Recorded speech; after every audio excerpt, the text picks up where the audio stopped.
בשם השם נעשה ונצליח, שיעור תורה, ברוכים הבאים.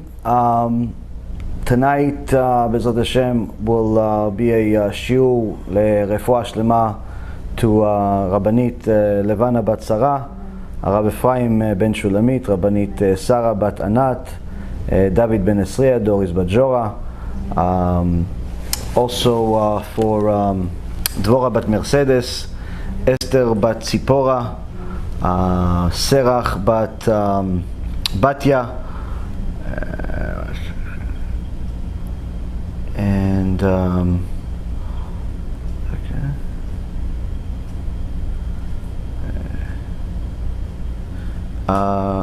מתניאל בן אסתר, יפה נקדם בת צורי, קסיה בת שושנה חיה,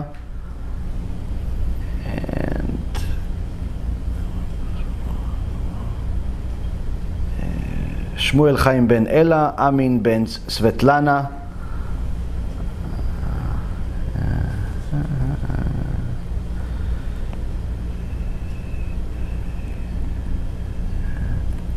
צבי משה בן לאה. הקדוש ברוך הוא give them רפואה שלמה, רפואת הנפש, רפואת הגוף, הצלחה בכל מעשי ידיהם בעזרת השם. Okay, so sure, also for Ilui Nishmat of Eliyahu ben Avraham. Bezrat Hashem. And also for a refuah shlema for the community of New Rochelle, and also in all of Am Yisrael across the world that are suffering right now with this coronavirus crisis. Now, the coronavirus crisis is going to be part of the conversation tonight, a key part of the conversation tonight. But it's not going to be what you've probably heard so far. And the reason why is because we're trying to fix the Chilul Hashem and complete panic, the behavior that's happening in the world that is beyond ridiculous right now, with some information, with some insights. Now, you okay? Oh, I think I just shared it with you. I shared it with somebody. Okay, so the situation right now is dire. And it's going to get much, much worse. That's the bad news. The good news is that it's not going to get worse for the reasons that you think. Now, if you remember, a little over a month and a half ago, I spoke to you guys about what's happening when this whole coronavirus situation came to light, maybe 2 months ago. And we discussed how the stock market will eventually react, and indeed it reacted just like we thought, but this is again just like the beginning. And if you remember also, I told you that I'm not so worried about the virus, I'm worried about how the government reacts to it, because viruses happen. Viruses happen. They've happened since the beginning of time, since HaKadosh Baruch Hu created the world. There's at some point when Yaakov Avinu asked HaKadosh Baruch Hu to bring sickness to the world because there was no indication that someone was going to die. You know, people would just look healthy, act healthy, and then one day they'd say apchi, they'd sneeze and die. And that's why to this day there's a custom to say God bless you, or in Hebrew they say labriut, your health.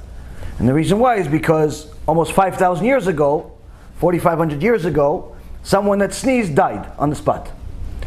Why? Because Yaakov asked HaKadosh Baruch Hu for chesed, for kindness, to at least give the people some indication that they're going to die soon. And thereby they'll be able to prepare themselves and prepare their families for it, by whether it's an inheritance or leadership and so on. Someone dies abruptly, which is unfortunately a good majority of deaths in the world still to this day. People don't usually expect to die even if they're sick. And that's the reason why many of them are not prepared. And when someone dies and the family is not prepared, sometimes there's no will, sometimes there is all types of difficulties that are caused, in partnerships and businesses and so on. So Yaakov Avinu, with Beruach Kodsho and his Benevuato and his prophecy, understood that this is something that's much needed, and of course Hashem liked this idea. Not that Hashem did not know this, but He wanted to give Yaakov the merit for having such such an idea that he brought to the world. Same thing with, for example, with Yitro. Yitro gave Moshe Rabbeinu the idea of having a judicial court, where there's a higher court and a lower court, and he told him, don't judge everyone yourself, have different court systems, smaller cases here, higher cases here, higher cases there, and eventually the Supreme Court is you. And to this day, the whole judicial court that we use today is based on what Moshe Rabbeinu had. Who had this idea? Yitro. Now what, did Moshe Rabbeinu, that was the smartest human being that ever lived, spoke to HaKadosh Baruch Hu face to face, couldn't come up with this idea? Sure he can, but HaKadosh Baruch Hu wanted Yitro as a gift. Yitro, he wanted him to have the merit of having such an idea. Now, the situation today is that you have a government around the world panicking in such a fashion that it is creating a damage much worse than any epidemic we've had in recent years. And the reason why is because they have no God. When you have no God, and that means that you think that you are God. Even if you say, I believe in God, Jew or Gentile, but you are panicking right now, that means you have no God. Why? Because if you knew the God of Israel, you know HaKadosh Baruch Hu, nothing to worry about. As the Chafetz Chaim told us 100 years ago, every bullet has its name. Why? Because the Gemara says it. There's not a single human being in the world that gets pricked on his finger by a needle without there being a din in Shamayim to decide it. Meaning, if someone is meant to die, they're going to die. If they're not meant to die, they're not going to die. No power in the world's going to change that. If you understand the mechanics, the basic level mechanics of how Kadosh Baruch Hu runs the world, what are you panicking for? If you're meant to die, you're meant to die. What you think being worried is going to help you? On the other hand, the Goyim don't have such a thing. They don't have such a thing. Why? Because they're all panicking. And they're panicking in such a way that they're literally shutting down commerce. They're shutting down the business world. And there are entire industries that are being shut down right now, whether it's the restaurants, bars, all types of theaters, which Baruch Hashem, these places should be shut down permanently, many of them, because there's full of znut and garbage there, all types of immorality and so on. But the point is that on the business sense, for a restaurant to survive is a miracle. I was in New York, I spoke to a guy that was a restaurateur. Had a few restaurants, made lots of successes and failures in the restaurant business, and he told me in New York there are literally more restaurants, New York City, there are more restaurants in New York than if you went for breakfast, lunch, and dinner to a different restaurant every single day. For an entire year, you still wouldn't go to all the restaurants. That's how many restaurants there are. Now, the problem is that most restaurants don't survive their first year. First year in business, most restaurants don't survive. They go out of business. That's why real estate companies, companies that own buildings, the worst tenant in the world is a restaurant. They never want restaurants. Why? Because very likely that whatever lease you sign, 5 years, 10 years, 20 years, most likely you're not going to survive the lease. Which means that the landlord is stuck with a absent, no tenant, and sometimes they don't pay the last several months, and so on and so forth. It's a really, really bad tenant. The best tenants are usually banks. But the point is, Rabotai, is that for a restaurant is like a blue-collar worker. if he doesn't make money this month, most likely he's going to have to declare bankruptcy. Why? Because people live above their means and they don't have much savings. At best, they have, let's say, 1, 2, 3 months max saved, and that's it. Then then they start going to family, friends, and so on and so forth to borrow some money. Restaurants are even worse. Restaurants literally live by the day sometimes. Even if they're big famous restaurants that are making, tens, 20s, or hundreds of thousands of dollars by the week, it doesn't make a difference.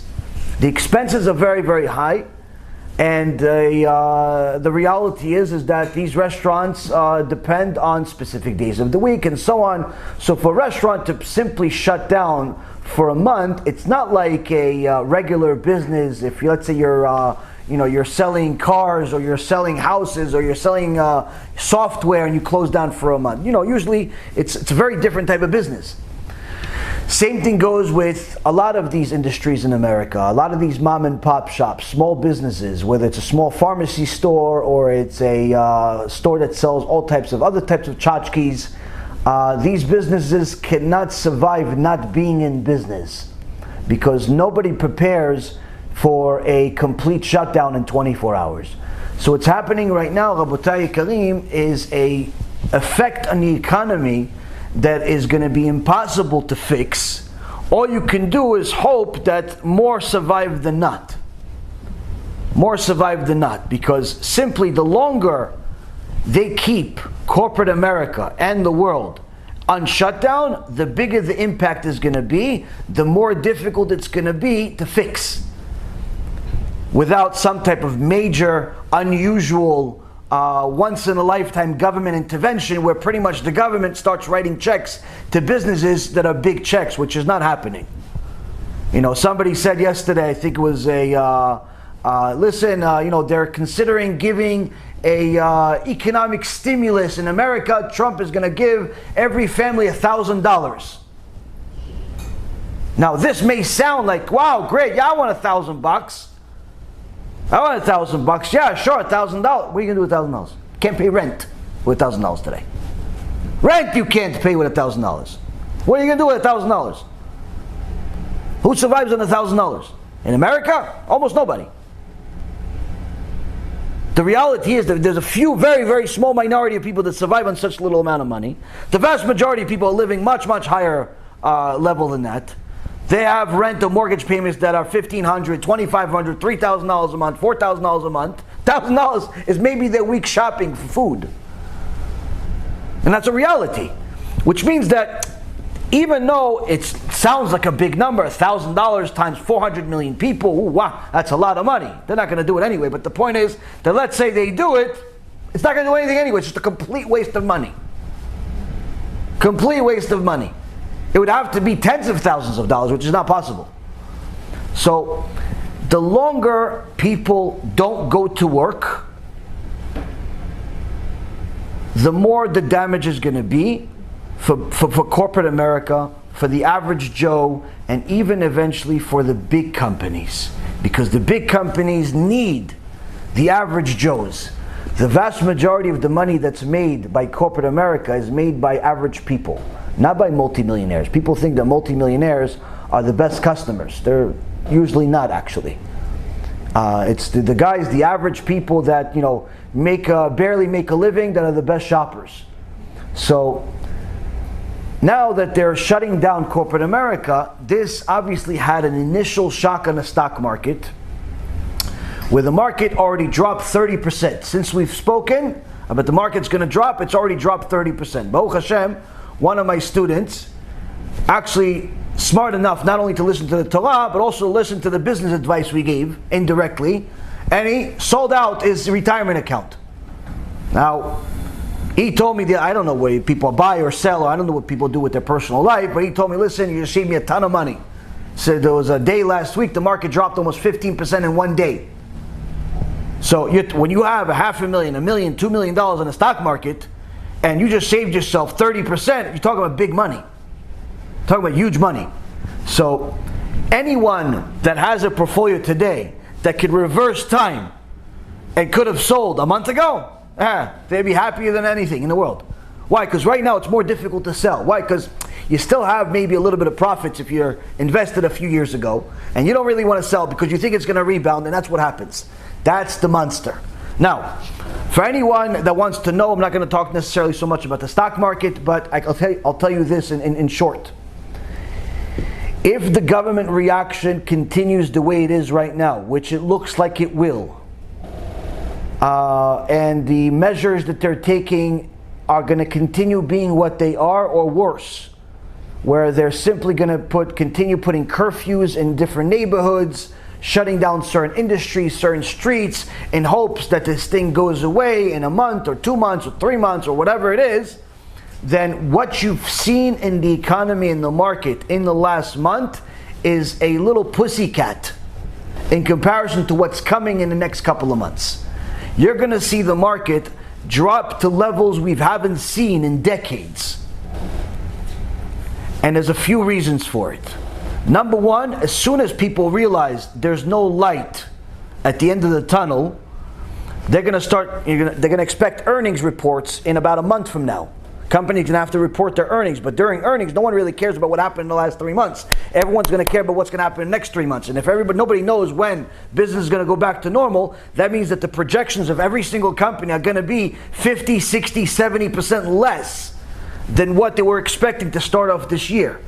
So you're talking about a market plummeting to levels that we haven't seen in decades. Worse yet, there are, as I told you briefly, there are hidden monsters within the market and the way it's structured today. One of them is called ETFs, exchange traded funds. Now these ETFs make the market too liquid, overly liquid, to the extent where people can buy and sell baskets of stocks intraday. The problem is that many of these ETFs have something called an illiquid assets. They have all types of bonds and debt vehicles where they buy them with an expectation of holding on to them for years, because you can't sell these things easily. Now, the owners of these ETFs have no idea this is actually happening. They have no idea that these things are illiquid. Why? Because they can buy and sell their stock. But that means that once these people want to start getting out of the market, they're going to start selling these ETFs. These ETF companies are going to have to liquidate these illiquid assets at sellout prices. Meaning, if it's priced at 100, they're going to have to sell it at 20. Because it's illiquid, it's hard to sell anyway. Which means you're going to see certain things drop 60, 70, 80% in one trade. Now, I told somebody that knows a little bit about the market that I believe that the market can drop 50% in a week. That was a month ago. I wasn't so off. It took a little longer than a week. But the way things look, it could happen tomorrow. But that's again, assuming the government continues doing the foolish things that they're doing right now. Now you're going to say, wait a minute, hold on a second. Now, all these other rabbis, all of these communities, they're all worried. What do you think? We should all go outside?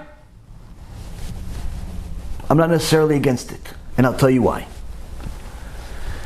You see, the Ramban writes here in the Geret Ramban, of course we have to connect it to the Shia. Would you guys think I'm going to give you an economy session?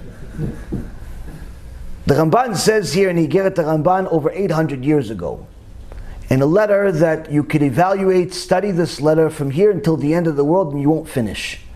The way that the Rishonim, the sages of 800 years ago, the way they thought was something that is beyond human if you compare it to anyone today.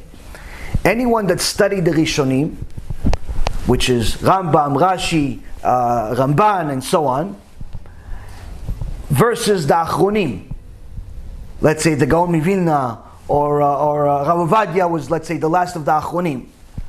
Now, anyone that studied the two, you will see that the language that the Rishonim used was much clearer than the language that the most recent sages used. Meaning, for the Rambam to say his thought, what the halacha is and why, took 1, 2, 3 sentences. Whereas the sages of now, or in the previous, let's say 100, 200 years, to say the same thought could have taken him a whole book.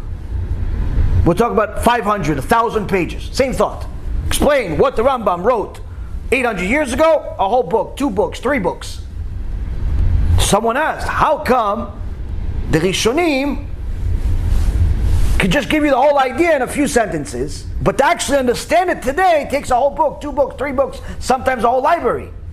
What is this like? This is like comparing Torah Moshe, the 5 books of Moses, versus the prophets. Isaiah, Yecheskel, Micha, all of these prophets that we have after. You see Torah Moshe, you can understand what's going on relatively easily.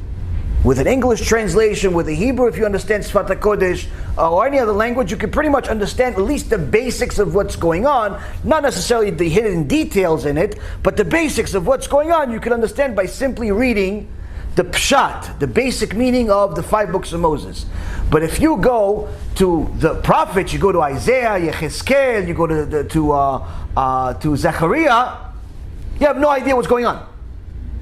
Everything is in parables and analogies, sophisticated language, which is, by the way, a very interesting side note on this. The Christians that fight the Torah, they always fight the oral Torah. They always fight the oral Torah. They don't fight the written Torah. They say the 5 books of Moses, the Tanakh, is all good.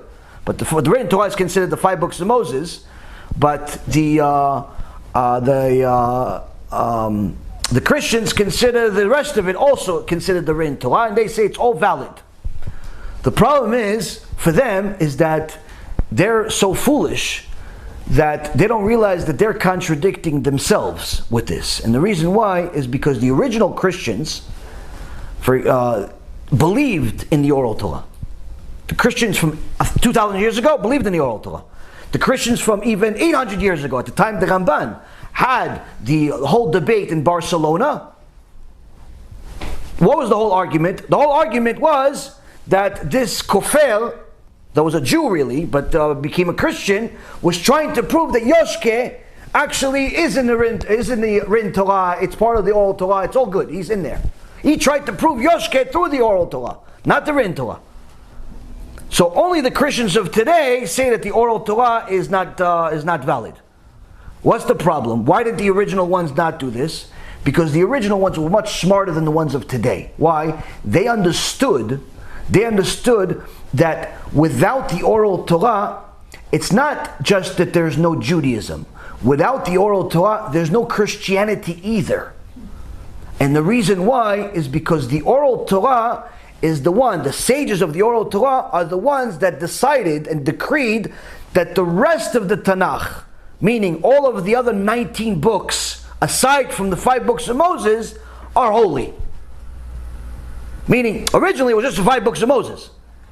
But then there was the prophets, but they weren't part of the 5 books of Moses. The sages of the Gemara decided that these are also holy, and they're all written with the divine intervention, and so on. Now, why is this critical for the Christians? Because all of their so-called proofs for Yoshke come from where? From the prophets. So they're referring to every time they mention something to somebody to recruit them for their Christianity idol worship, what are they saying? Look at Isaiah 53, look at Daniel 9. They're relying on the prophets. But who gave the prophets the validity? Gemara Masechet Megillah says we had 1.2 million prophets throughout history, but only 55 of them are mentioned in the Tanakh, which means that everything that they wrote is for all generations. Hence, meaning that the 5 books of Moses, as well as the other 19 books, the prophets, are divine. So, without the oral Torah saying this, in Gemara Masechet Megillah and other places, you can't use Isaiah as a source for anything. You can't use Zechariah or Proverbs or Ecclesiastes or anything else. But that's what happens when you don't learn Torah and people don't know anything, and so they end up debating with these fools that don't have a debate. Now, the key is to understand is that our Torah, Rabotai Karim, has everything in it, including the coronavirus, including what's happening in the market, including what's going to happen at the end of the days, including what's happened before, what's going to happen after. And our Holy Torah tells us that when you have people that have emunah in HaKadosh Baruch Hu, they have nothing to worry about. Abotech be'Hashem chesed yesovevenu. Someone that has confidence in HaKadosh Baruch Hu, nothing, only kindness will surround him. Now, when the Rambam, the Ramban, Rashi, and other sages delivered these messages, explained these messages, it's very simple for them to understand the halakha from it, and the law from these statements that are in the Torah. When Moshe Rabbeinu said it to Am Yisrael, it was very easy, very clear. Prophets, different. Why? Level of prophecy was different. What's the difference between the Rishonim and today's sages, or the sages of the last couple hundred years? One Chacham said it best. He said, when someone is walking in darkness, looking for a light switch, what does he do? Tries to touch everything. Why? He doesn't know where everything. He doesn't know. It's dark. He doesn't know where anything is. So he just tries to touch everything: the wall, this, that, the ceiling, just to find a switch. When someone walks and the light's already on, and he wants to turn it off, he just goes directly to it. That's the difference. The difference between Moshe Rabbeinu versus the rest of the prophets is, for Moshe Rabbeinu, the light was on. Not that the other prophets were not good, chas v'shalom, or anything like that, but in comparison, there's no comparison. Similar comparison between the sages of 900 years ago versus the rabbis of 200 years ago. Needless to say, the rabbis of today, no matter how great they are. So the Ramban, when he wrote this, he wasn't suggesting it. He was simply telling you that this is a law of life, according to the Torah. And in this letter from 800 years ago, he told us about staying away from anger, staying away from ego, controlling your behavior. But now he tells us even more so. He says something that sounds simple. He says something that sounds to the average person like, what's the big deal? But when you study the words, you'll understand Be'ezrat Hashem. The Ramban writes, "V'chashov adibur kodem shototzienu mepicha." Ponder your words before you utter them. Think about what you're going to say before you say it. Surely you've heard this before from your teachers, from your parents, from your spouses, from associates and so on. But they were telling you as maybe a one-time suggestion because maybe you said something off. The Ramban is telling you, this is, if you want Gan Eden, this has to be all the time. Before you say anything, think about it first. What impact is what you're going to say going to have on the other party, on yourself, on the other people listening? Don't just speak out with emotions of anger, of sadness, of excitement. Think about what you're going to say. Why? It's going to carry a lot of weight. In fact, not only think about what you're going to say, think about whether you should even say anything at all. Now, the truth is that when you look at this, it sounds like not such a big deal. But then you go and you see, what did the Ramban base this on? What kind of knowledge did he base this on? Surely he knew the entire Torah Kula. What did he base it on? If you look at Proverbs, chapter 18, verse number 21. Shlomo HaMelech says, Mavet v'chaim biyad halashon. Life and death are in the power of the tongue. This means literally, what you say can determine whether you're going to live or die. Now sometimes you say, wait a minute, what am I just saying? I'm just telling her I don't want this food. I'm just telling her I don't want this. I'm just telling her I want this. I'm just telling her this. People think I'm just. Everything is I'm just. Until they realize it's usually not I'm just. Because to you, you were just doing whatever it is. You were saying just whatever it is. But HaKadosh Baruch Hu didn't take it that way. You may treat it that way, HaKadosh Baruch Hu doesn't treat it that way. He tells us, Rabotai Yekarim, that there is a lot more to speech than we know. First and foremost, the Sefer Doresh Tov by Rav Ephraim, our own dear Rav Ephraim Kachlon, brings in Parashat Beshalach, brings a few key items a person needs to know about speech. The Gemara in Masechet Yoma, in page 19, Amud Bet, 19b, Amar Rava, Asach Sichat Chulin, over בעשה שנאמר ודיברת בם, בם ולא בדברים אחרים. Rava, one of the greatest sages that ever lived, you'll see him almost on every page of Gemara, says the following.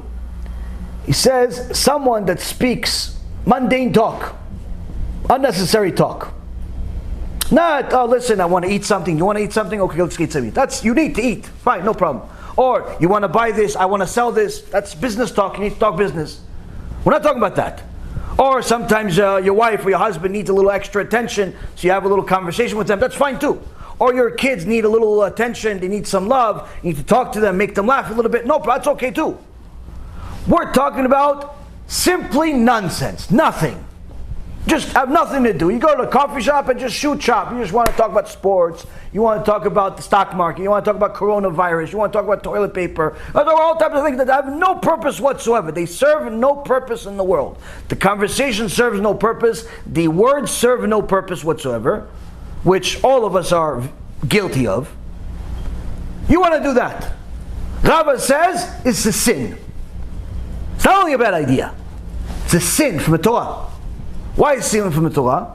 It says in the psukim that we say every single day as Jews, when you say Shema Yisrael, say Shema Yisrael Hashem Elokeinu Hashem Echad, right? After that you read a few paragraphs. Now in those paragraphs it says that you have to teach your children Torah and you have to speak these words, V'dibarta bam. So Rava says from this specific two words we learn one of the 613 commandments. What? V'dibarta bam, bam velo bedvarim acherim. Bam is referring to divrei Torah. These words that we're referring to, that you're supposed to be speaking, have to have either a classification of being Torah or something that's necessary for life. That's what you're allowed to talk. Business, marriage, children, education, no problem. Torah, obviously. Everything else, you're doing it, sin. Already, 90% of most of our speeches are gone. Most of our conversations with people, people talk to people about absolutely nothing. Now, the danger here is not just what happens in let's say after a person after 120 or after coronavirus, whatever it is, gets up to Shamayim. It's not just that. You see, Rabbi Ephraim continues and he brings something from the Ma'archu. Rabbi Chaim Vital in Sefer,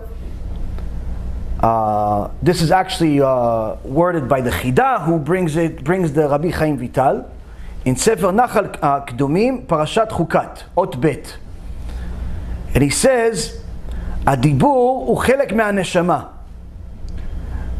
The speaking is part of the soul. Your ability to speak is one of the unique things that makes you a human being versus an animal. And it's a key part that you have in your neshama that doesn't exist in other creatures. V'kol dibur mafsid dvar ma me'aneshama. And every bit of speech takes away a piece of the neshama. ופירוש דבריו שאדם שירבה בשיחה בטלה ממעט את שנות חייו. Meaning, the Chidah says, what's the Rabbi Chaim trying to tell us here? Someone that speaks a lot of nonsense is simply cutting the years out of his life. Hashem Yishmo. And the Kuntres, Mizav Mipaz, the Malchus says even more. He says the Kol Adam, every person has a certain amount of words that are in his bank, if you will. And there's a great danger. Yes, sakana she'arbebo. There's a very big danger that that he'll spend too much of his speech. Kevan she'achol ligrom bekach mita le'atzmo. Chas v'shalom, he says. Because if he speaks or she speaks too much, she could simply cut her own life. She could bring death early to herself, more than what she was supposed to. Even though Hashem, let's say for example, decided to give her 100 years in this world, but she likes to, talk about all types of nothings. Coffee with this one, coffee with that one, tea with this one. Oh, you didn't have tea, let's have another tea, and let's go to the mall, and let's go to the shop, and let's talk about this, and we'll talk about Corona, we'll talk about Barona, we'll talk so much, she dies at 60, Shem Yishmo. Yeah, but she was supposed to live to 100, Hashem. Yeah, she was. Well, it's not my fault that she spent 100 years worth of work in 60 years. She lived over her budget. Now, Shlomo HaMelech says the source that the Malchut, the Rabbi Chaim Vital, uses. Where did he get this from? He says, "Sheneemar nafshi yatsa bedabro." In Song of Songs, chapter 5, verse number 6, Shlomo HaMelech says, "My soul departed at his decree." The second that he heard Hashem's words, his decrees, his soul almost came out. And the Malchus says, this is the hint. This is where we learn the secret. We learn the secret that a person's life is in his dvarim, in his words. Every word that comes out of his mouth. Now what about if it's Divrei Torah? Divrei Torah you could speak from here until the end of the millennia. Why? Because that adds to your neshama.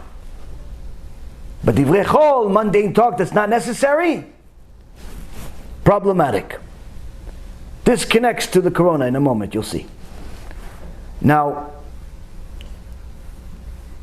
Rabbi Ephraim continues and he says here, we see from the prophet Isaiah, chapter 57, verse number 19, Borei niv sfatayim, that Hashem says, I created speech of his lips. Now niv is where the word nevuah, prophecy, or prophets, nevi'im, come from the word niv. Niv is to speak. That's why speakers that speak the truth are also considered prophets in essence. Even though there's no prophecy, no one is talking to God and God talking to him back, like the times of Moshe Rabbeinu or the other prophets from 2,500 years ago. But when you speak divrei emet, it's like being a prophet. So, HaKadosh Baruch Hu says, I created speech of his lips. Niv sfatayim, borei niv sfatayim. God is the one that created niv sfatayim. And here is where Hashem tells us that at the moment that He created Adam HaRishon, He already put His own life in his lips. Meaning the speech that came out of his mouth was connected to his life. And also you'll notice that the word Niv itself is 3 letters, Nun, Yud, Bet, which also matches what Shlomo HaMelech says. Niv, Nun stands for Nafshi, Yud is Yatz'ah, Bet is Bedavro, which is, Niv is connected to the speech being connected to life itself. So, here we see that a person has to think twice before they say things. Has to think 1,000 times before they say things. Unfortunately, this is simply not happening right now. Every few minutes, there's a new video by some other yo-yo coming out, telling people about what his feelings are or her feelings are about what's happening in the world today. either on television or on other forms of media, these WhatsApps and Facebooks and so on, and in essence just creating more havoc than necessary.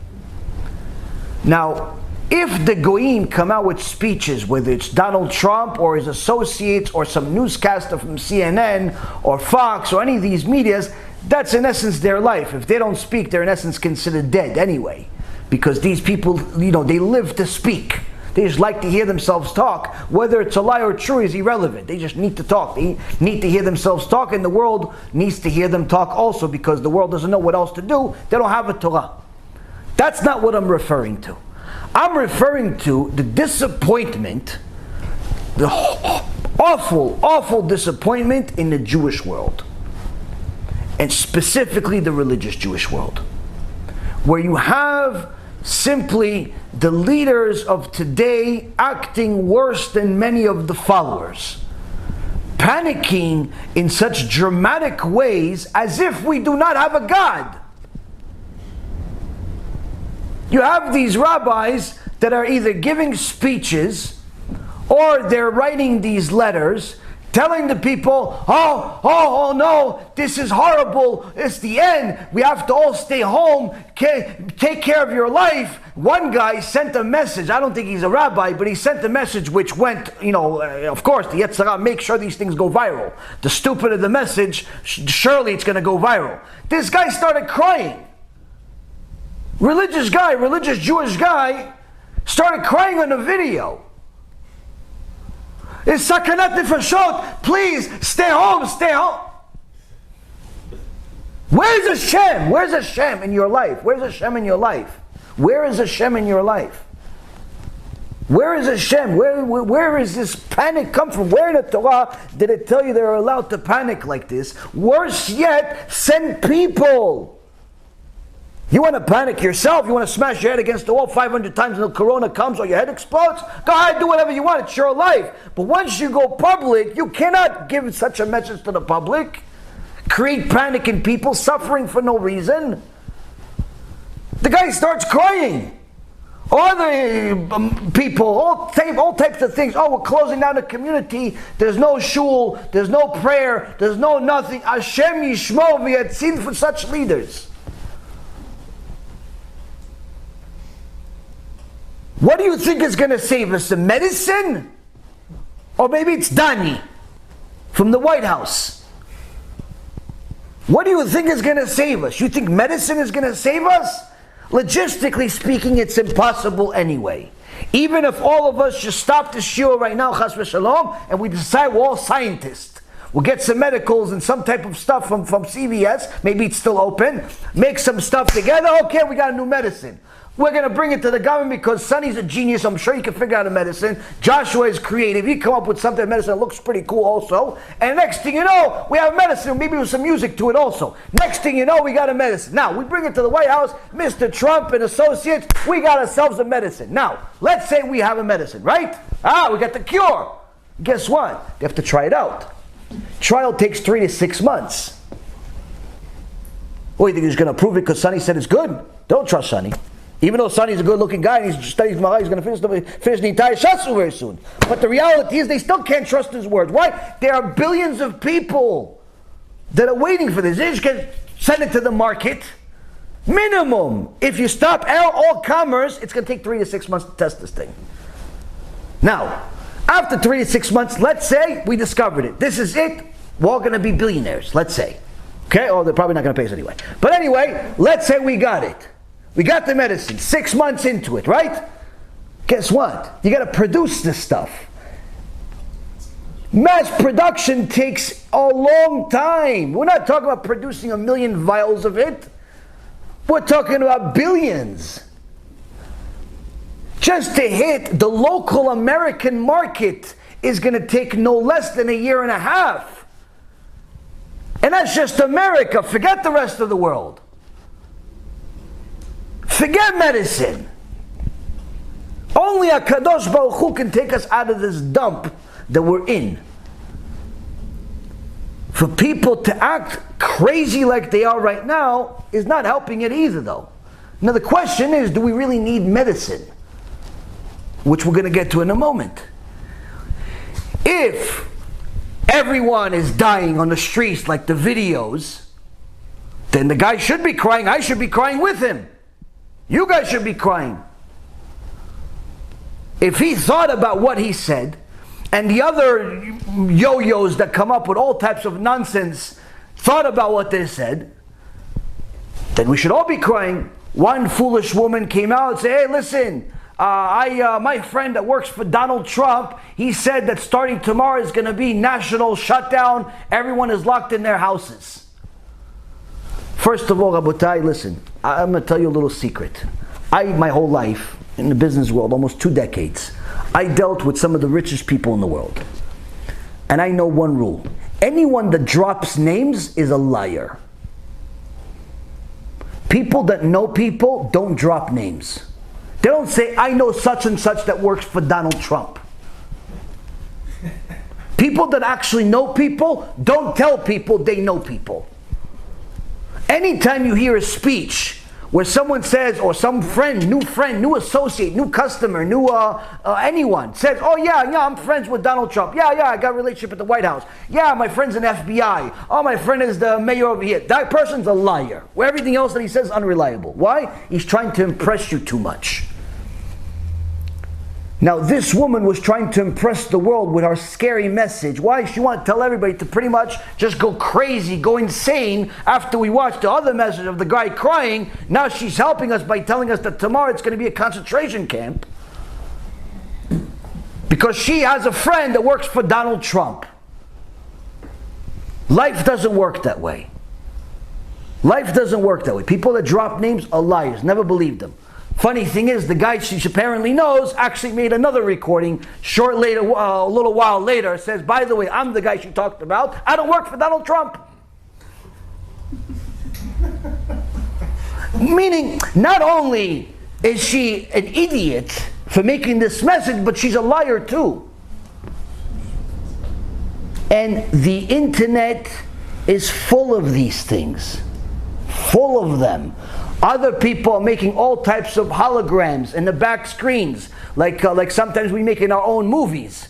You know, of a bunch of Chinese people sitting over there saying, wow, wow, wow. They may be looking at a whale jumping, but the TGI in the background makes it look like there's angels in the clouds and all types of scary creatures. Like anyone that believes this stuff should put himself in a mental institution. And then there's just people that believe and they start doing a voiceover. Oh, guys, this is live. I'm telling you, look, they can't fake it. There's 400 people watching. It must be real. And people buy into this shtuyot. Where is your God, Ribono Shel Olam? Where is your God? Anyone that knows about HaKadosh Baruch Hu knows all of this stuff is nonsense. It's not in the power of Donald Trump or the people that work for him or the people that think they work for him or the people that know the people that may or may not work for him. Only HaKadosh Baruch Hu is the one that runs the world. No one else. He does not need our help. Don't listen to fools like Manis Friedman that says God needs us. God does not need us. So now the question is, should we be scared? Answer is yes and no. Yes, we should be scared, but not from Corona.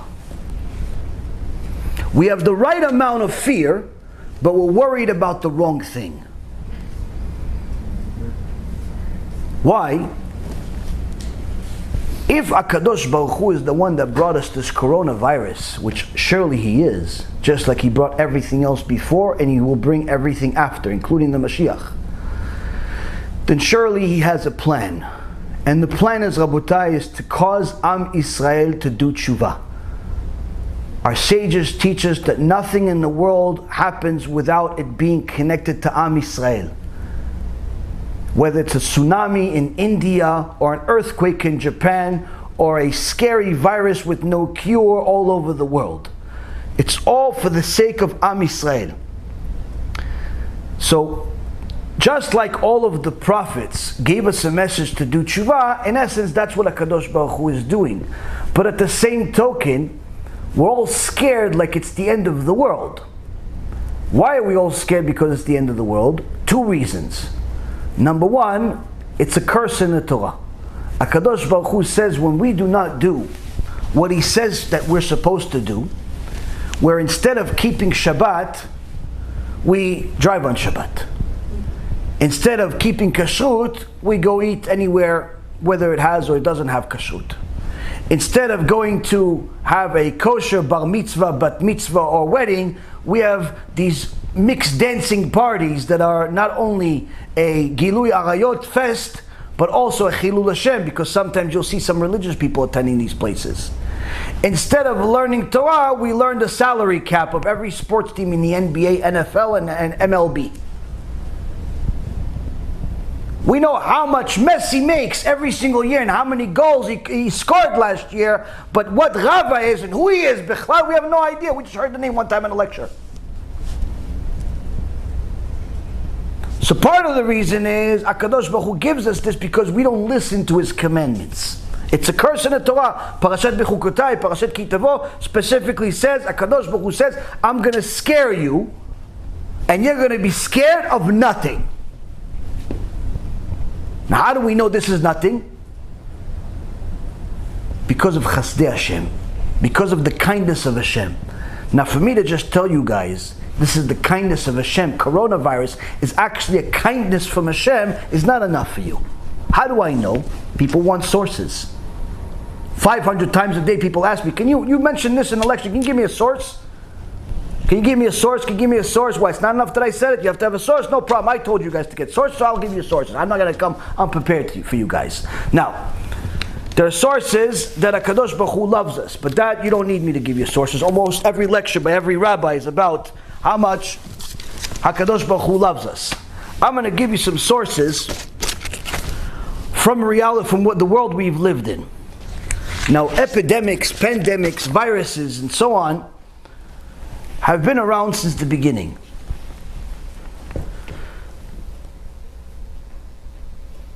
Now, we have to compare where we're at versus what's already happened. The cholera outbreak, which also happened in the time of the Chazon Ish. The Rabbi Akiva Iger, and also the Chazon Ish. Killed 1 million people. 1 million people died from cholera.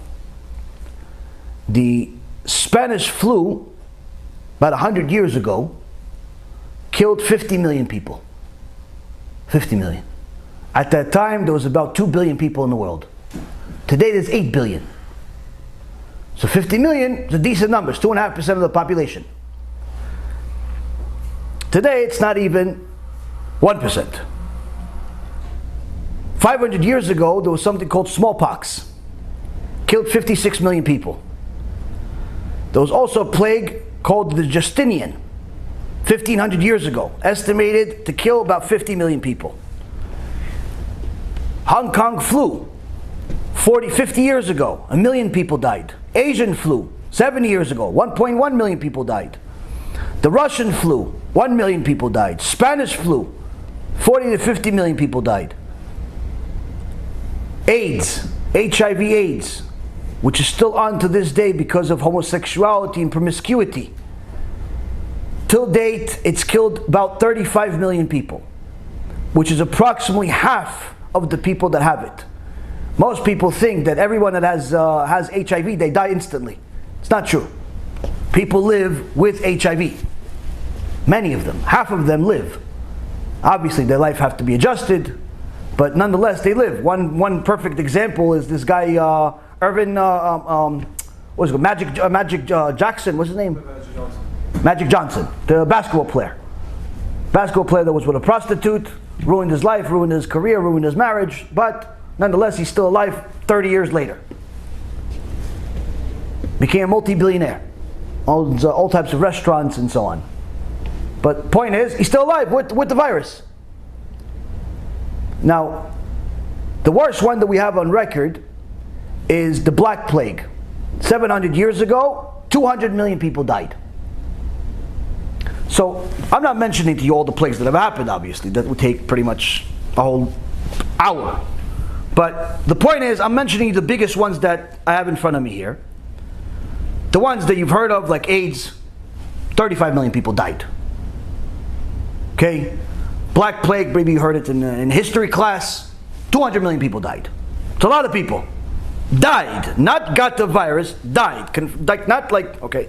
Today, Rabotai Karim, there's a website that I follow that has the exact, hour-to-hour statistics, maybe even more, of what's reported.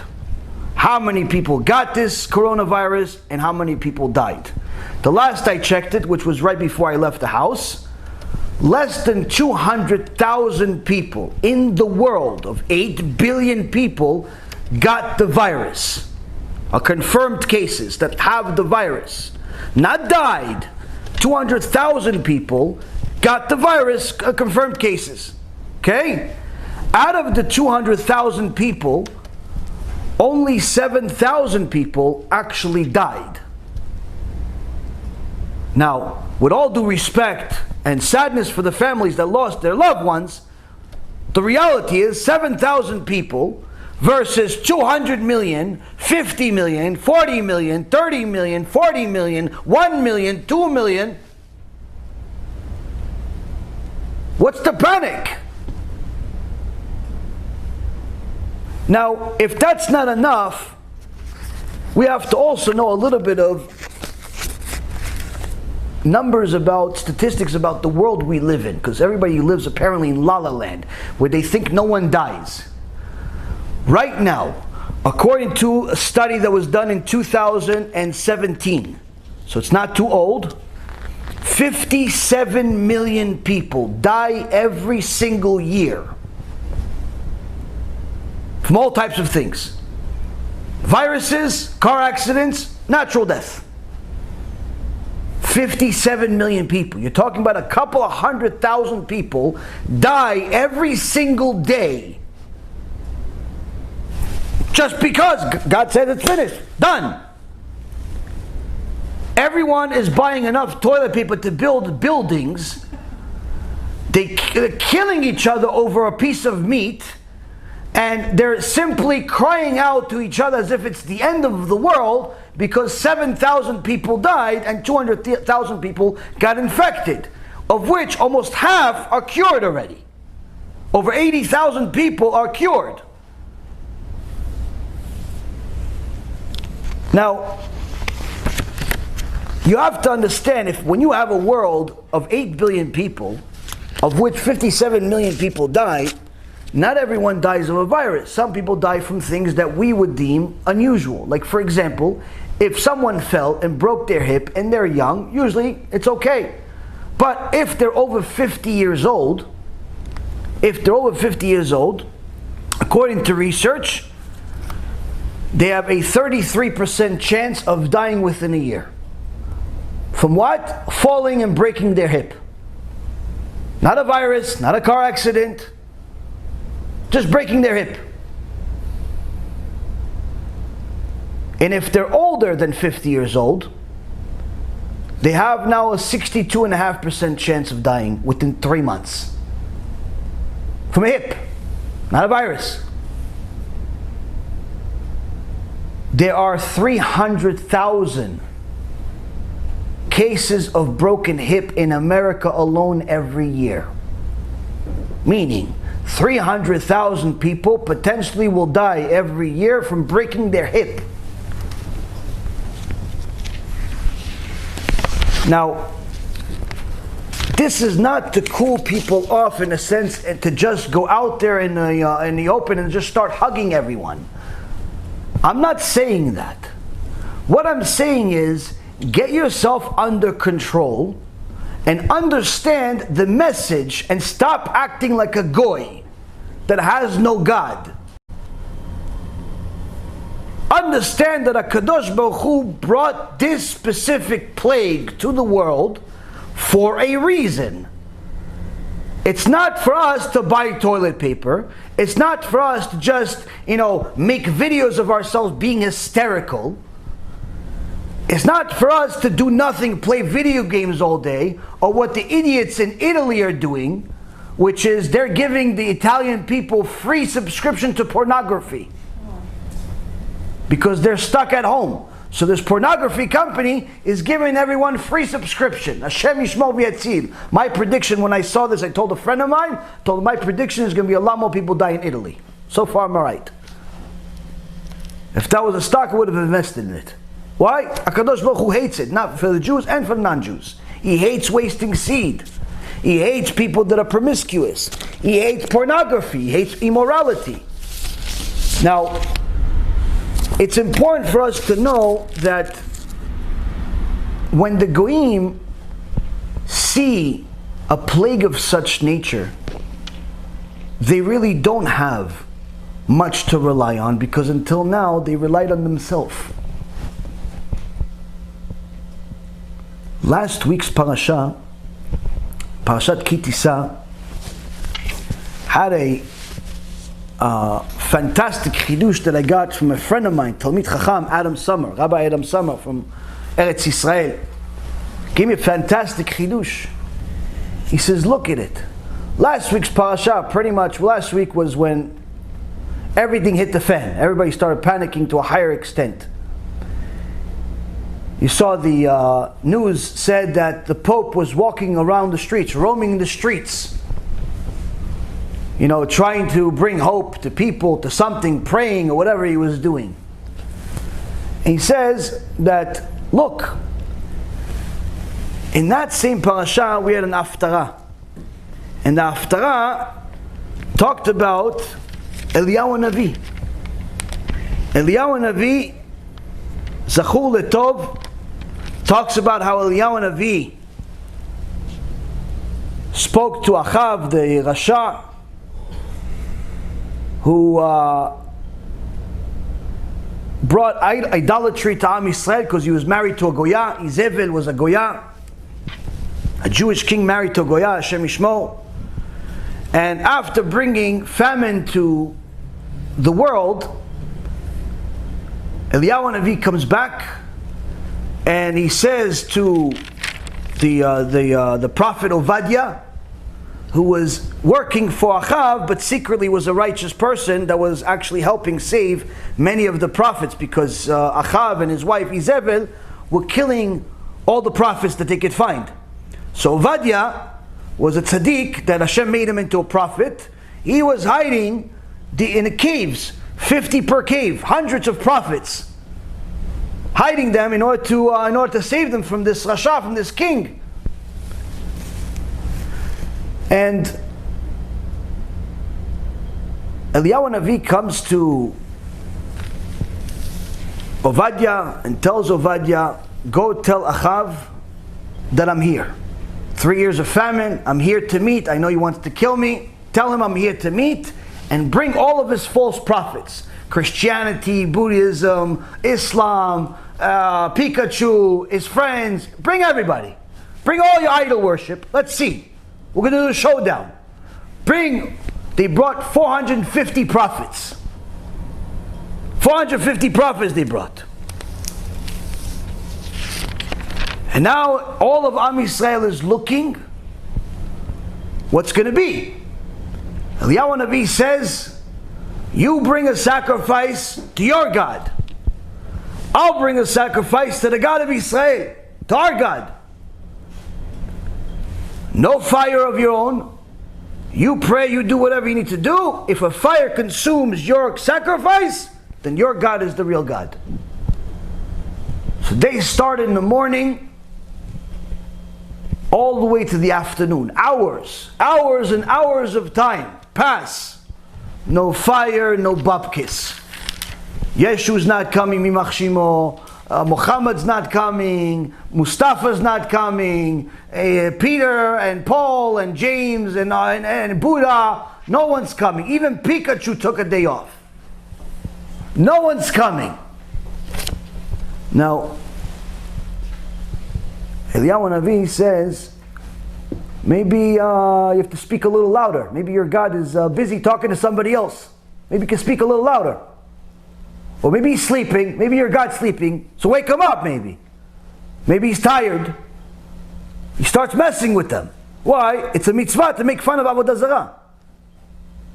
It's a mitzvah from the Torah to make fun of idol worship. After all of this is done, everyone is losing their patience because they've been waiting for hours and nothing's happening.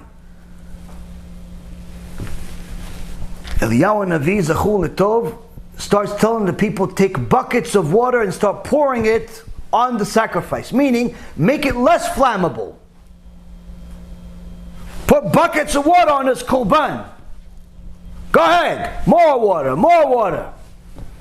And then he starts praying to HaKadosh Baruch Hu at the time of Mincha, which is the reason why we learn that Mincha is the most critical prayer of the day. Even though Shachrit, the morning prayer, is the longest, Mincha is the most critical prayer of the day.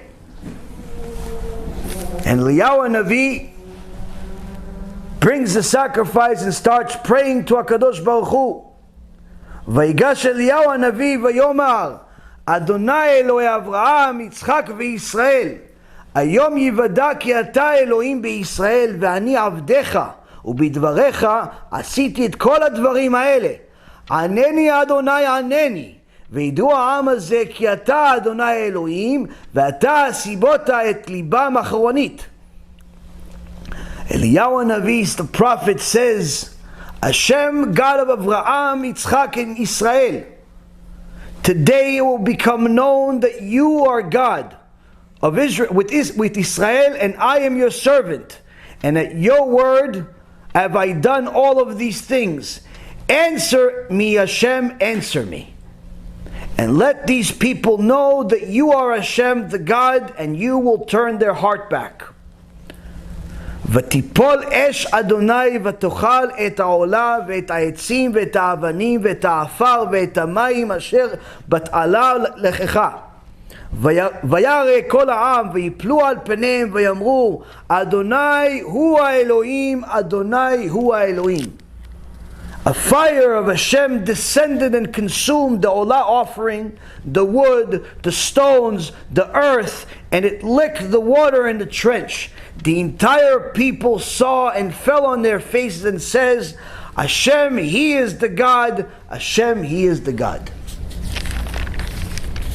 We see, Rabotai Yekarim, that here, HaKadosh Baruch Hu sometimes will put us up to the test. Put us in a desperate situation where we have nothing to do. We have nothing to do but go to Him. And sometimes we think that we should go somewhere else. Christianity, Buddhism, stock market, business, all types of things that steer us away from Hashem. Which means that Hashem has to pick up the ante, make the difficulty more difficult, and put us in a situation where we admit Hashem Hu Elohim, Hashem Hu Elohim. God is the only God. God is the only God. That's Rabotai Yekarim, what HaKadosh Baruch Hu wants from us. He doesn't want us to send crying videos and fake news to each other to scare each other's life just to stay in the house, or to close our synagogues, or to close the schools, or to act like crazy paranoid people. What HaKadosh Baruch Hu wants and expects from us is to admit that He is the only God and He is the only God. Now if that's not enough, my dear friend also said, look what else Eliyahu Navi said during this time. Look what else he says if you look at the book of Chronicles. In chapter 21, in verse number 12, it says, a letter came to him from Elijah, meaning this whole story that we just talked about is Eliyahu Navi. And Eliyahu Navi also had dealings with others, other kings, other people that were wicked. And another time Eliyahu Navi sent a letter saying, thus said Hashem, the God of your forefather David. He was talking to Yehoshaphat, who wasn't doing good things at the time. Because you did not follow the ways of your father, Yehoshaphat, this is actually his son, and the ways of Asa, king of Judah, which was the grandfather, but you followed the ways of the kings of Israel, and you caused Judah and the inhabitants of Yerushalayim to go astray, as the house of Achav caused people to go astray, and you even murdered your brothers, your father's household, who were superior to you. Behold, Hashem is inflicting a great plague upon your people, and your sons and your wives and your wealth. You will suffer many diseases and intestinal illness until your innards will come out because of your illness year after year. See, here Eliyahu Navi gives us a different message. He says, when Hashem brings us a sign to do something, and we don't pay attention, Hashem has to make things worse. Now, sometimes the sign is a plague that scares the lights out of us, but in reality only kills 7,000 people. We're scared to death, but in reality, on the grand scheme of things, it's not killing more people than people that break their hip. On the other hand, Eliyahu Navi says, if you continue doing what you were doing in order to get yourself in this mess in the first place, things will get worse. I'll bring a different plague. I'll bring a plague that's going to destroy you. What kind of sin is this? He says, if you lead people astray, if you cause people to sin. When you cause Am Yisrael to sin, HaKadosh Baruch Hu can't stand it. This is the reason why we speak out against wicked people that call themselves rabbis or such. We have to speak out because they're literally murdering people. Now, when HaKadosh Baruch Hu told Eliyahu what to say, he didn't tell him to sugarcoat it and he didn't tell him to exaggerate it. He told him that when someone leads other people astray, they're going to get a plague that's much, much worse than whatever damage they got into this point. Right now, as we speak, there is a virus much worse than Corona in Brazil. You may have never heard of it, and most likely you haven't. And Bezrat Hashem you won't, other than the shiur. But even worse than all of this is what causes this virus. Because the same thing that caused the virus that we have today is what causes the much worse virus.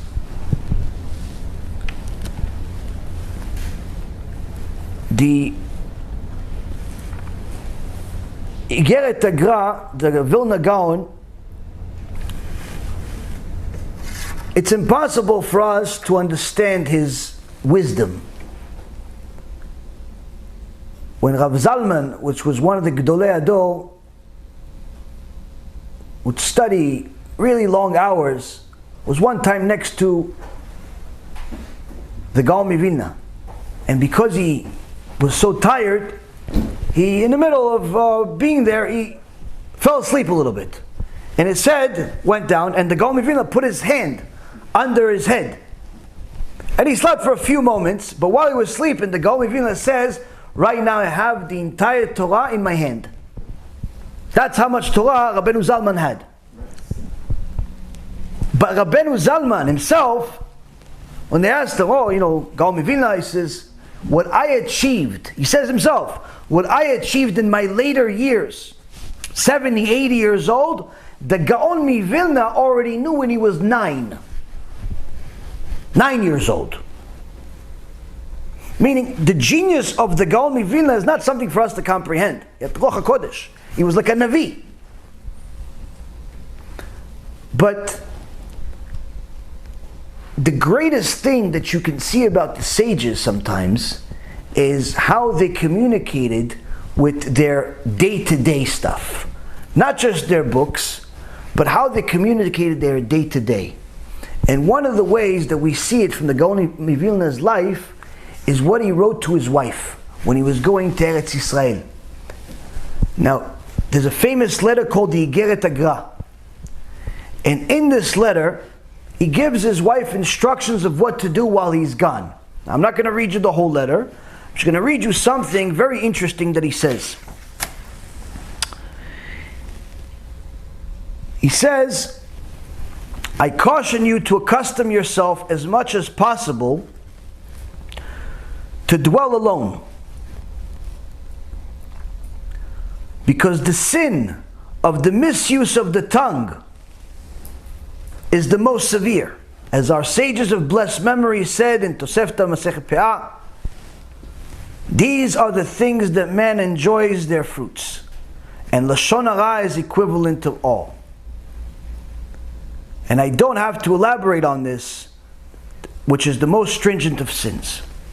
He says to her, while I'm gone, don't go anywhere. Don't go anywhere. Don't even go to shul. Why? People, he later on says, don't go to shul. Why? Over there, the people are just speaking Lashon Hara. And if they're not speaking Lashon Hara, they're just speaking mundane talk. And people think that just Lashon Hara is bad. Because every other lecture is about Lashon Hara, Lashon Hara. No, forget about Lashon Hara. He says, even if you just waste your speech, talk about nothing, that's also bad. If you're going to go to shul, you're going to go to kollel, you're going to go and just chit-chat, better you don't go. Better you don't go. All man's toil is for his mouth. He says that everything, just like Shlomo HaMelech and the Ramban says, that all of his everything is in his mouth. Everything relies on his mouth. He quotes the Kohelet, he quotes Ecclesiastes, chapter 6, verse 7. It says, our sages of blessed memory said that all of man's mitzvot and teachings do not suffice to counterbalance what emerges from his mouth. Meaning, even if you keep Shabbat, and you keep kosher, and you keep Sukkot, and you have a nice little sukkah with little bells on it, and your Pesach matzah is the most kosher on the block, and your etrog is the most beautiful, and you're keeping all of the customs, great, that's all good. But if you're wasting your life talking about nothing, it's not going to be enough to counterbalance. Your good is not going to be enough to counterbalance the bad of wasting your time, wasting your speech. Needless to say, if your speech is Lashon Hara, if your speech is Lashon Hara, where you're saying bad stuff about people, which is Rechilut, or you're saying things that other people don't, are not supposed to find out, because it's his private information, like saying, oh no, yeah, I think you should go to his house, I think he's pretty rich. Like telling somebody that someone else is rich is Lashon Hara.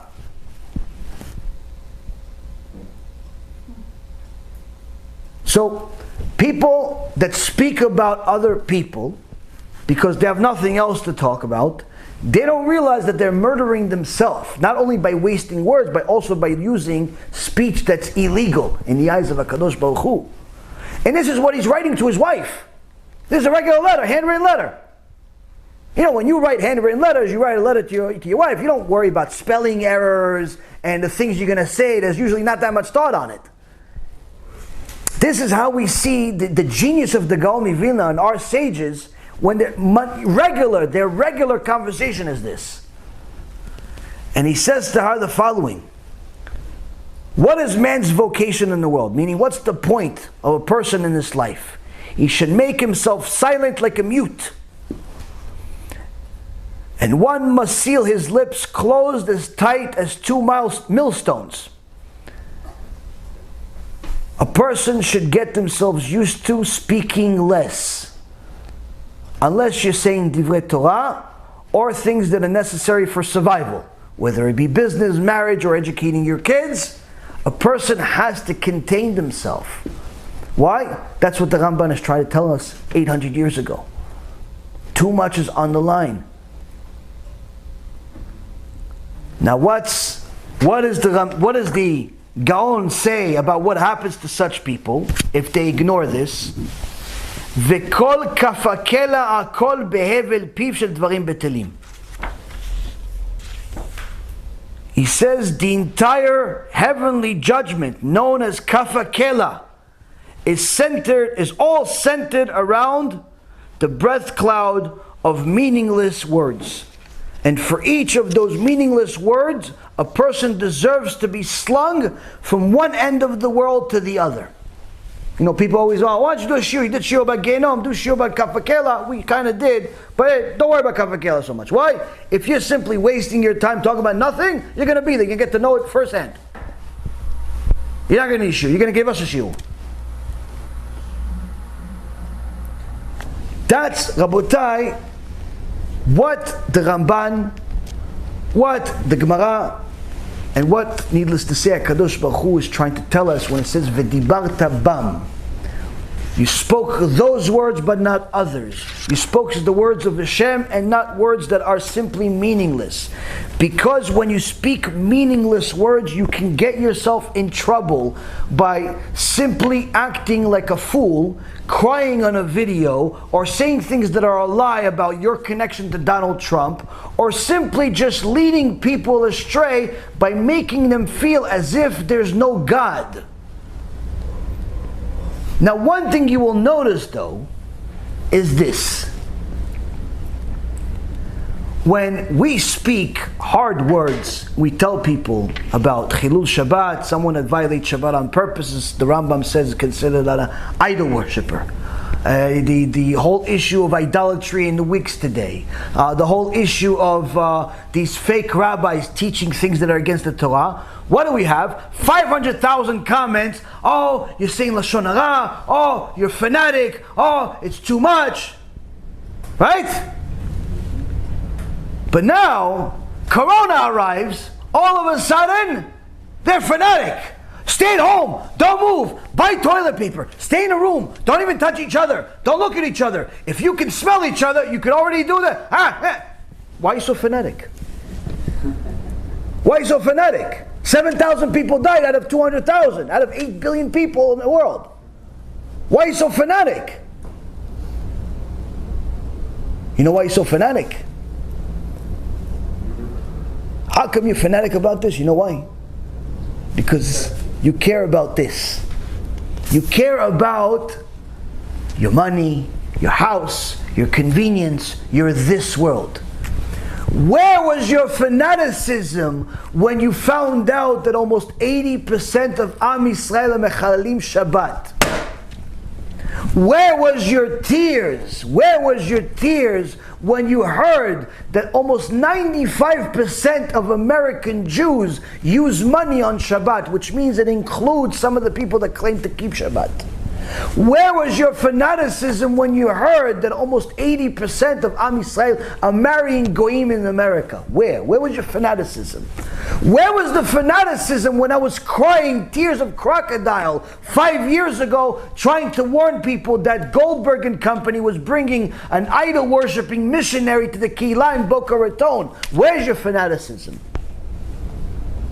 Where's the fanaticism when we cry every single day and we tell people stop building buildings and having more campaigns to cure some horses? Let's try to cure Am Yisrael. Where's the fanaticism? You want to be fanatic about Corona? No problem. At least be as fanatic about Am Yisrael. At least be as fanatic about HaKadosh Baruch Hu. How come there's no fanatics about the Chilul Hashem that's happening in the world right now? All of these so-called leaders telling people just stay in the house as if there's no God.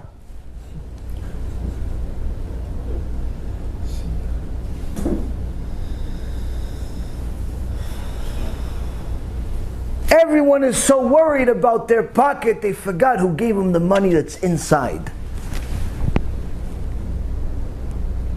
How come you're so fanatic about Corona?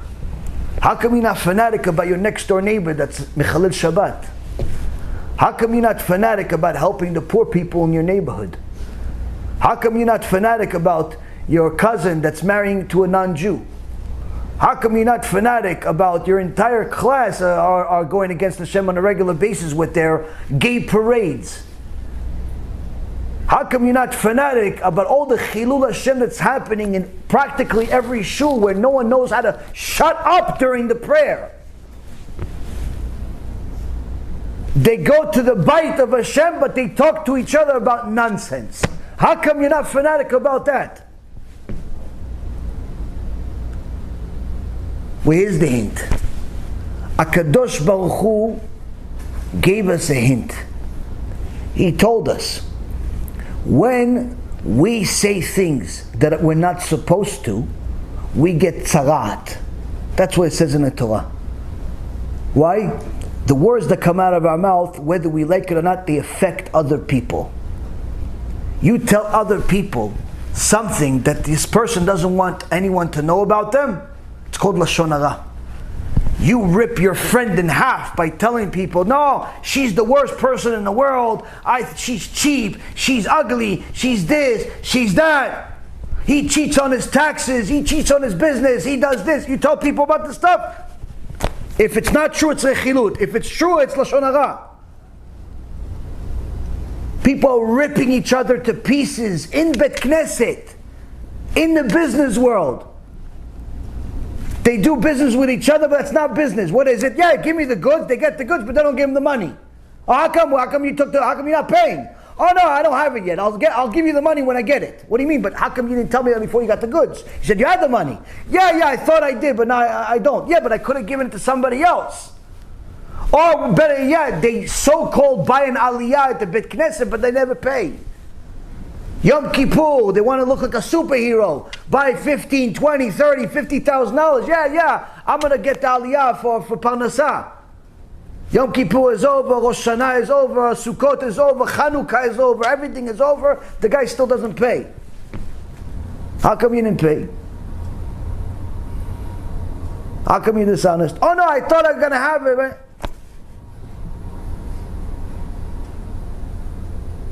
And this continues. I've been crying to you people for the last year or so about this epidemic we have in the Jewish business world called cash advance, merchant cash advance. Unfortunately, an industry full of crooks, many of them being Jewish and some of them consider themselves religious, who is simply a predatory industry that takes advantage of people by charging them unreasonable interest rates and unreasonable terms. How come nobody's crying about this? How come I'm the only one talking about it? Every rabbi I talk to, I say, no, so what do you think of this? He goes, yeah, it's horrible. Oh, thank you. I didn't really ask you if it's horrible. I already knew it's horrible. How come you're not talking about it? You know that there's a lot of Jews running this industry that call themselves religious. I'm not talking about the non-religious people. They're not going to listen to the rabbi. I'm talking about the religious ones. How come you're not fanatic about it? It's difficult. It's parnasa. Oh, it's parnasa. But coronavirus, you're fanatic about. Coronavirus, you're fanatic about. You tell everybody no matter what. Scare the lights out of people. Tell them to stay in the house. This is pikuach nefesh. What pikuach nefesh? What pikuach nefesh? I spoke to a doctor, an expert. Someone that's very serious doctor. Yesterday. He told me this. I actually told it to my wife. He said this. Asked, what do you think of this coronavirus? He says, I hope we just all get it so we can move on with our life. He says, surely there's going to be some people that die. But what's happening now and how people are reacting to it is much worse. It's much worse. Why? We're acting like there's no God running the world. We're not getting the message, Rabotai. And that's what I'm scared of. I'm scared if we don't get the message from this, the message will get stronger. Because what happens when we say things we're not supposed to, Hashem gives us tzarat. Thrown out of the camp. For how long? 2 weeks, just like the quarantines are. 2 weeks, thrown out of the camp for Lashon Hara. But it's not guaranteed 2 weeks. It's minimum 2 weeks. Why is it not guaranteed? If you do tshuva, you come back after 2 weeks. You don't do tshuva, stay there forever. This nightmare can be a couple of weeks. If we actually start doing tshuva and become fanatic about HaKadosh Baruch Hu. Start caring about each other to the point where we care that we keep mitzvot and not just make money. Start saying things that mean something to the keilah. Stop being a bet knesset full of people that don't keep Shabbat. There's no point of having a bet knesset without a shiur Torah. And there's no point of having a shiur Torah if the shiur Torah doesn't help people do tshuva. The vast majority of places are just places people gather. Guys come into shul for 20 years, still mechalel Shabbat. What's the point of the place? It's better there's a quarantine, the place stays shut down, even after the quarantine. Such a place. It's time we become fanatic about the right thing. That's the message. The message is, Rabotai, is right now we're acting like animals. We're acting like scared animals that saw fire or smoke 3 miles down the road and we're running away already. Instead of realizing we can do something about it. We can do something about it. We collect our heads, start using our minds, each person analyze his own life. Okay, what am I doing wrong? What am I doing wrong? What am I doing? Not just what you're doing right. You already know what you're doing right. And there's plenty of people telling you you're doing stuff right. Every place, every person, every community has to start analyzing what's going on. That's the cure. That's the cure. If your keilah has a bunch of people that don't keep Shabbat, that don't keep kashrut, that are intermarried, that are not learning Torah, guess what? All of those things are wrong. According to HaKadosh Baruch Hu, none of those people have Olam Haba. And whether you're Chabad, or you're Breslev, or you're Litvish, or you're Sephardi, or you're Ashkenazi, or you're whatever you are, it doesn't make a difference. If you don't keep Shabbat, there's no Olam Haba. If you don't put on tefillin every day, there's no Olam Haba. If you don't learn Torah, there's no Olam Haba. Well, you're not going to know how to be a Jew without learning Torah. If we start becoming fanatic about that stuff, guess what? Everything's going to be okay. Everything's going to be okay. Without extra toilet paper. Without the extra granola bars. Without all the extra stuff, without extra money even. Instead of worrying about your next door neighbor and your cousin and your uncle and your friend and your parents and your son and your daughter that are going against Hashem, we're worrying about Corona. Now, again, like I told you, I'm not telling anyone to just go out and go against the law. If the law tells you you can't go to a certain place, don't go. There's no one's telling you to break the law. Because that would be Chilul Hashem also. But at the very least, use this time of quarantine, use this time of the world being on hold to reflect a little bit and start fixing stuff. Stop telling me that you want to fix yourself. Fix yourself. You don't need to tell me. You don't need permission from me. I'm nobody. Oh, Rabbi, yeah, I need to do this. You don't need to tell me, do it. You need guidance? Tell me, listen, I need to learn about this. Okay, I'll send you the shiurim. Or just go to my channel and search for yourself so I'm not Rabbi Google. 50 times a day people ask me to send them a shiurim about different topics. You can find it yourself. Go to Google, go to my YouTube page. There's a search box just for my channel. Type whatever word you want. You'll find whatever topic. Baruch Hashem, we have hundreds and hundreds of shiurim. We've spoken about a lot of topics. Just like you are asking me, I need to go search. What do you think? I remember every single shiur and every word I've ever said? Save me the time, have some mercy, and find it yourself. But the point is, do something. Stop telling me you're going to do it. Stop telling your other rabbi you're going to do it. Stop telling your wife or your husband you're going to do it. Stop telling Hashem you're going to do it. Do it. Enough with the worry about shtuyot, about nonsense. Enough. Enough ripping each other off. Enough ripping each other apart. Enough wasting our time talking about this. Enough watching the news. The source of all Lashon Hara in the world is the news. Don't you realize that it's all Lashon Hara? All news is Lashon Hara. You're tainting your mind with Lashon Hara all day. And the Chachamim say that whether you're listening to Lashon Hara or saying Lashon Hara or believe Lashon Hara, you're a sinner.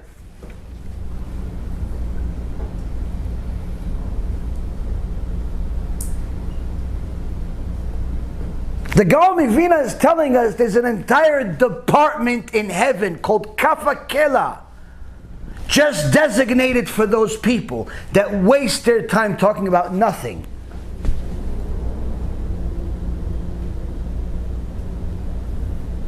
He's not exaggerating.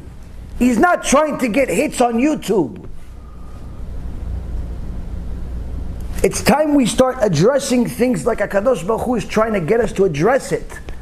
He puts you in a situation, it's uncomfortable. Okay, use that situation that's uncomfortable to do something that you weren't doing before. Why? Because you're in that situation because apparently you were doing something wrong, not because you're not lucky.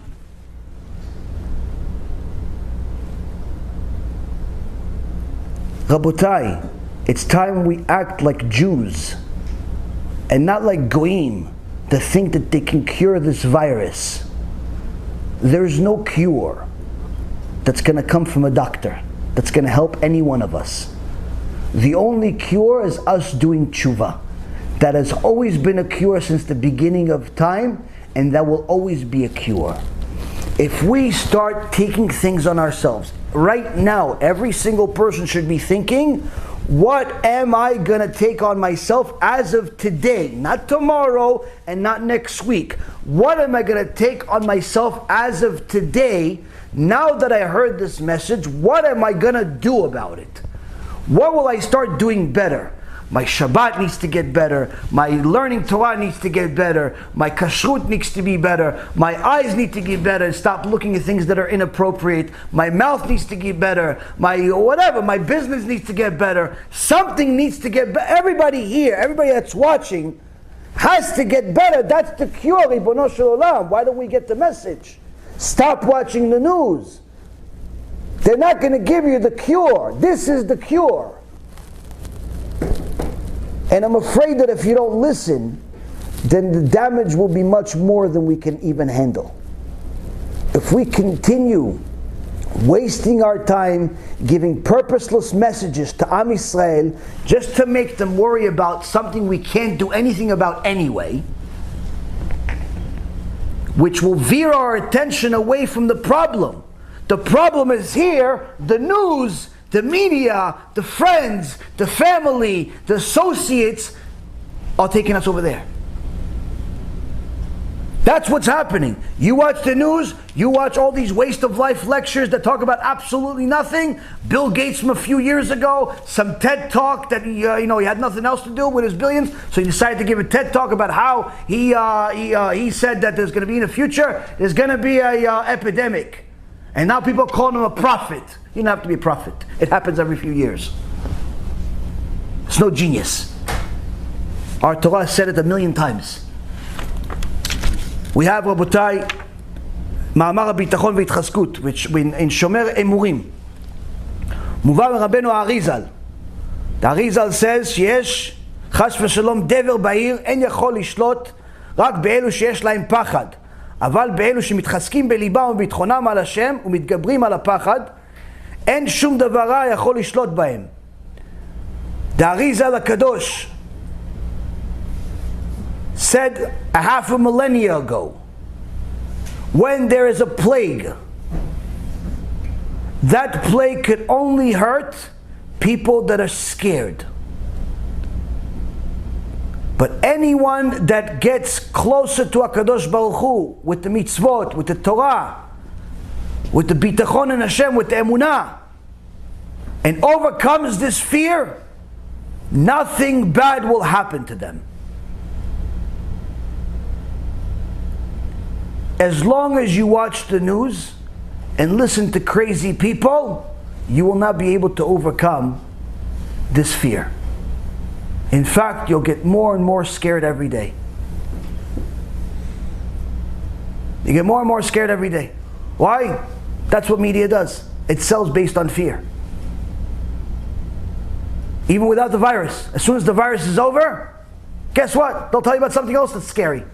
A hurricane, a tsunami, a possible earthquake, the end of the world because of some volcano, recession, depression, starvation, overpopulation, UFOs, all types of things. Whatever they can do, because fear is what moves people. Psychologically, that's what works. And HaKadosh Baruch Hu knows it. And HaKadosh Baruch Hu instilled it in us to be scared. The problem is we're scared of the wrong thing. We're scared of everything but HaKadosh Baruch Hu. We're scared of not having money. We're scared of having too much money. We're scared of having somebody. We're scared of not having somebody. We're scared of having kids. We're scared of not having kids. We're scared of the economy. We're scared of no economy. We're scared of getting a job. We're scared of having the job that we don't like. We're scared of food. We're scared of eating too much food or too little food. We're scared of the virus. We're scared we're the only one that's going to survive if there's a virus and everyone else dies. We're scared of having air. We're scared of not having air. I mean, it's so many things we're scared. We're scared of bugs. But then if there's no bugs, maybe there's something wrong. Like, we're scared of all types of shtuyot, but we're not scared of HaKadosh Baruch Hu. We have no problem sinning against Him. Going out with a non-Jewish boyfriend or girlfriend. Going to a non-kosher bar or party or wedding. Wearing a wig that's not kosher, longer than the exile. Wearing a dress or a skirt or a shirt that's not kosher. Going to a beach, going to a pub, a club. We're not scared about that. Being dishonest in business, we don't think twice. Stealing from people, he has enough, I could take it. Yelling at our spouses like there's some enemy, no problem. Why? She's my wife, she understands. We're not scared of saying Lashon Hara about each other. We're not scared of tearing each other apart. We're not scared of ruining reputations. We're not scared of destroying families. We're not scared of even killing somebody sometimes, or at least making them think we're going to kill them. We're not scared of any of that stuff. What are we scared? We're scared. We're not scared of Hashem. We're not scared of anything. We do everything wrong. That's the problem. That's the problem. Rabotai, it's time we use that fear that we have for the right thing. There are 1.5 million places that you can find this plague, this epidemic in the Torah. This is no secret. In the last couple of weeks, there's been so many chachamim that found different secrets about this plague in the Torah that it's almost like Hashem wrote us this letter 1,000 times and we've been ignoring it, like it's junk mail. It's time we start taking things seriously. Instead of panicking like crazy people, and crying and pretending like we could do something about it physically. Let's stop, collect ourselves, realize the only cure that we have is doing tshuva. But tshuva is not just you yourself. Tshuva is your community. Tshuva is your keilah. Tshuva is the world. We have to start caring about each other because that's what got us out of the camp in the first place. We got thrown out of the camp because we said things that weren't appropriate about each other and about all types of people. About rabbis, about Talmidei Chachamim, about holy people, about HaKadosh Baruch Hu. And Hashem is throwing us out of the camp for a couple of weeks. Not to keep us out, not to kill us. If you want to kill us, He has much better ways. But to give us enough time to reflect and do tshuva. To come back into camp completely renewed. With a new outlook, a new mindset, a new strategy, where from now on I understand that when Shlomo HaMelech says, Tzedakah tatzil mimavet, I'm going to take it seriously. Shlomo HaMelech says, Tzedakah will save you from death. He didn't say it because he was collecting money for his kiruv organization. He was the richest man in the world. He was telling you what HaKadosh Baruch Hu told him. You are in danger, you have to increase your tzedakah. You were giving $20, $30, $50 a week, now you gotta give more. Why? HaKadosh Baruch Hu says that's gonna help him justify giving you life when your life is in danger. Yeah, but I already give Maaseh. Okay, so give more. Oh, but I already give this, so give more. Oh, but it doesn't make a difference. This is a time you increased tzedakah. Secondly, stop being scared of the news and what's said on the news. Be scared of HaKadosh Baruch Hu. Be scared of HaKadosh Baruch Hu. Understand HaKadosh Baruch Hu is the one. It's the hand that controls all of this. No one else. Third, if you're going to be fanatic, you're only allowed to be fanatic about Hashem. If you're going to be fanatic about every little article, every little paper, every little beep that comes out of this stupid coronavirus, or anything that's related to it, whether it's the market effects or it's everything else, you better be as fanatic about Klal Yisrael. You better be as fanatic about HaKadosh Baruch Hu and His Torah. You better be reading just as much Torah as you are about Corona. Because as long as there are Jews that look like Goyim among us, guess what? We are the wicked, not them. They're ignorant. They violate Shabbat because they're ignorant. When we don't do anything about it, we're the wicked ones. Don't think it's the secular people that broke Corona. It's the religious people that broke Corona. Why? We know better. Don't think it's the secular people that destroyed the Bet HaMikdash. It's the religious people that destroyed the Bet HaMikdash. Why? We know better. We were supposed to go tell them, stop doing wrong against Hashem, start keeping Shabbat. Stop studying Sports Illustrated, study the Chumash. Stop watching sports, watch the Shiur Torah. Stop believing some rabbi is going to save you like your Christianity. Only you can save yourself with your own actions. We, the religious people, are obligated to do this. Don't think that you're okay if Mashiach comes tomorrow. Stop saying it. Mashiach now. What's going to happen to 80% of Am Yisrael if Mashiach comes now? Oh, you don't care, you're going to be saved? Guess what? Just for that attitude, you won't be saved. 80% of Am Yisrael, 80% of Hashem's children are going to be destroyed. And you want Mashiach to come? You should be praying for Hashem for Mashiach not to come. Well, you don't care that 80% of his kids are going to be destroyed? Mashiach now alik. People need to start understanding if we don't do anything about Klal Yisrael, doing tshuva, the situation will get worse for all of us. Corona is just simply a warning shot in the air. Hashem is trying to get our attention. Stop destroying each other for no reason. Stop focusing on your looks. Stop focusing on the dropping names. Stop all of this stuff. It's a time to do tshuva. Doesn't matter if you're a rabbi or you're a student or you're completely secular. You have to now, you're listening to this, you have to start taking something on yourself. You have to keep Shabbat. There's no half Shabbats, once a year Shabbat. Whoever told you that is simply mistaken. He was hoping you'd get the message, but he failed, or she failed. You have to keep Shabbat every week. You have to learn Torah every day. Doesn't have to be 10 hours a day, but you have to learn every day. You want to learn my shiurim every day? That's your limud Torah. At least start that way, no problem. But you have to do it every day. You have to learn in the morning, you have to learn at night. Whether you're a male or a female, you have to learn Torah. Without learning Torah, you're not going to know how to be a Jew. Stop pretending that there's going to be something else more important. There is nothing else. That's what HaKadosh Baruch Hu is trying to tell you. Right now, everything that was important to us, He's throwing it in the garbage.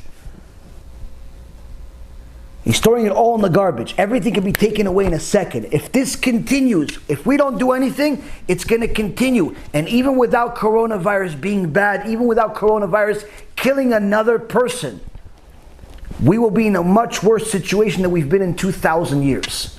Because the economy will go to a level worse than the Great Depression.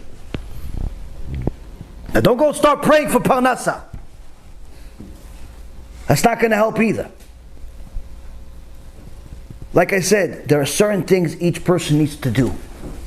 You have to give tzedakah. Whatever you're giving, you have to give more. Whatever learning Torah you're doing, you have to learn more. Whatever your difficult character traits are, you have to work on them. Pick one, start fixing it. You're an angry person, start working on your anger. You're a jealous person, start working on your jealousy. You're a stingy person, start working on your stingency. Fix those things. If you're single, find yourself a person, get married as soon as possible. It better be a Jew though. Why? It's not good for a person to be alone. Stop being so picky. It's not the shidduch crisis is nonsense. It's people are picky. They want Malkat and Melech Hayofi, the princes of beauty, and rich, and smart, and this, and that, and compliment you. Pick someone, let's go, move on already. Love is something you build over time. It's not. There's no love at first sight for Am Yisrael. It's shtuyot, it's nonsense.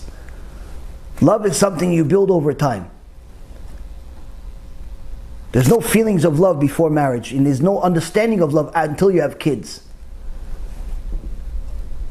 Rabotai, you have to start understanding. HaKadosh Baruch Hu is giving us a warning. It's not Corona. It's not Corona that's the problem. It's us that's the problem. But Corona is the way that he's trying to get our attention. If we get the point, we'll be allowed back into the camp.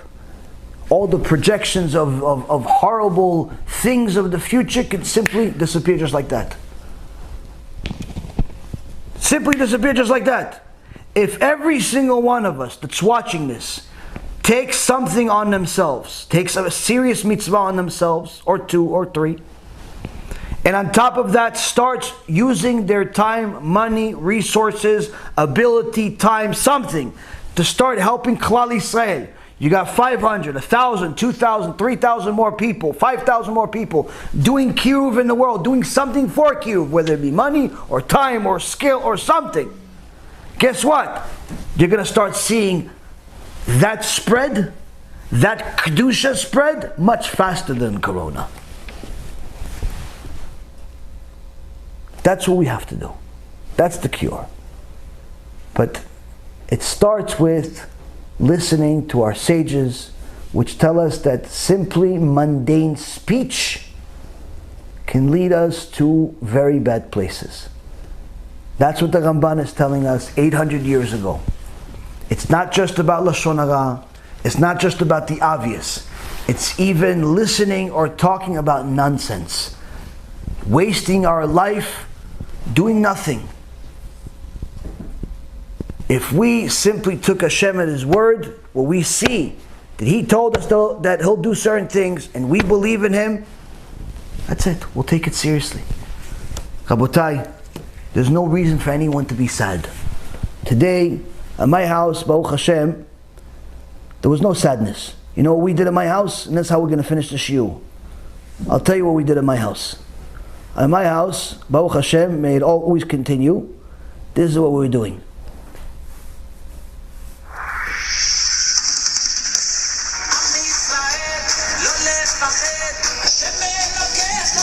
We're dancing around the house.